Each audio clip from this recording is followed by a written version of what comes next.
Beautiful sounds. ഈ parenting എന്ന് പറയുന്നത് ഒരു ഡബിൾ എഡ്ജ് സ്വോർഡാണെന്ന് തോന്നിയിട്ടുണ്ട്. കാരണം നമ്മൾ വിചാരിക്കും കുട്ടികൾക്ക് ഈ രീതിയിൽ ചെയ്യുന്നതാണ് നല്ലത്, അവരുടെ ഭാവിക്ക് ഇന്നതാണ് നല്ലതെന്ന്. പക്ഷേ കുട്ടികൾ എന്താ ചിന്തിക്കുക, അവരുടെ ഫ്രണ്ട്സിൻ്റെ പേരൻസ് എന്താണെന്ന് അവർ പോർട്രേ ചെയ്യുന്നത് അല്ലെങ്കിൽ അവർ കാണുന്നതാണ് അതിൻ്റെ റിയാലിറ്റി എന്നാണ് വിചാരിക്കുക. നമ്മളെല്ലാവരും ചെറുപ്പത്തിൽ അങ്ങനെയൊക്കെ തന്നെയാണ് ചിന്തിച്ചിരുന്നത്. പക്ഷേ കാലം മാറി, കുട്ടികളുടെ ആറ്റിറ്റ്യൂഡ് മാറി. അപ്പോൾ അതുകൊണ്ട് തന്നെ പാരൻറ്റിങ് ഭയങ്കര ടഫായിക്കൊണ്ടിരിക്കുകയാണ്. ഈ അടുത്തൊരു ഇൻ്റർവ്യൂവിൽ ഒരു പെൺകുട്ടി പറയുന്നത് കേട്ടു, അവളുടെ വീട്ടിൽ നിന്ന് അവൾ വിചാരിച്ച പോലെയുള്ള കെയറിങ്ങും സ്നേഹവും അപ്രീസിയേഷനും ഒന്നും കിട്ടിയില്ല. അതുകൊണ്ട് തന്നെ കുറച്ച് കാലം കഴിഞ്ഞ് ആളായിട്ട് ഇഷ്ടത്തിലായി. ഒട്ടും ട്രസ്റ്റ് വർത്തി അല്ല, ഒട്ടും ജെന്യുവൻ അല്ലാത്തൊരു റിലേഷൻ. ഇയാൾ നന്നായി മനസ്സിലാക്കി ഈ പെൺകുട്ടി എന്താണെന്നുള്ളത്. ഇത്തരം പെൺകുട്ടികൾക്കുള്ള ഒരു പ്രശ്നമാണ്, അവരെല്ലാം ചെന്ന് തുറന്നു പറയും. എവിടെ നിന്നാണോ സ്നേഹം കിട്ടുന്നത് അതിലെല്ലാം ചെന്ന് തലവയ്ക്കും.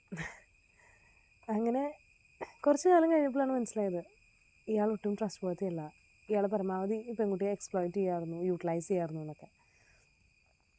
അവസാനം ആ കുട്ടി അതിനകത്തുനിന്ന് രക്ഷപ്പെട്ടു വന്നു. അന്ന് അവൾ പറഞ്ഞൊരു കാര്യം ഇതാണ്, പാരൻസ് ആയിരുന്നു ശരി, പക്ഷേ ഇതേ സമയം പാരൻസിൻ്റെ സൈഡിലും തെറ്റുണ്ട്. കാരണം ആ പെൺകുട്ടി ഉദ്ദേശിച്ച രീതിയിൽ ചെറിയ രീതിയിലെങ്കിലും അപ്രീസിയേഷൻസ് കൊടുക്കണമായിരുന്നു, അറ്റൻഷൻ കൊടുക്കണമായിരുന്നു. കൊടുത്തിട്ടില്ല എന്നല്ല, പക്ഷെ കുറച്ചും കൂടി കൂടുതലായിരിക്കും അവളുടെ എക്സ്പെക്റ്റേഷൻ. അത് മനസ്സിലാക്കാൻ പാരൻസിനും കഴിഞ്ഞില്ല. അതുപോലെ മറ്റൊരു ഇൻ്റർവ്യൂവിൽ കണ്ടതാണ്, 30 വയസ്സ് കഴിഞ്ഞിട്ടുള്ള പയ്യൻ ഒട്ടും കേപ്പബിൾ അല്ല ഒറ്റയ്ക്ക് കാര്യങ്ങൾ ചെയ്യാനായിട്ട്. എല്ലാ കാര്യങ്ങളും പേരൻസാണ് ചെയ്തു കൊടുക്കുന്നത്, ഡ്രസ്സ് വാങ്ങി കൊടുക്കുന്നത് പോലും.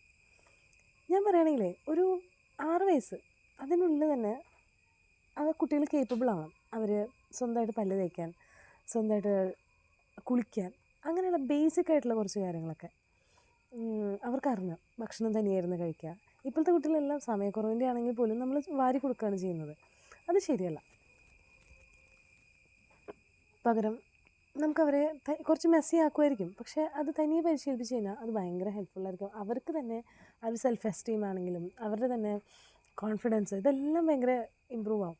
ഈ പണ്ട് കൂട്ടുകുടുംബങ്ങളിലുണ്ടായിരുന്നൊരു ഗുണമാണത്, നമുക്കിപ്പോൾ ഇല്ലാത്തൊരു കാര്യം. അത് എന്തൊക്കെ പറഞ്ഞാലും പണ്ടത്തെ കാലം നല്ലത് എന്ന് പറയുന്നില്ലെങ്കിൽ പോലും കുറേ കാര്യങ്ങൾ നമുക്ക് അതിനകത്ത് പഠിക്കാനുണ്ടായിരുന്നു.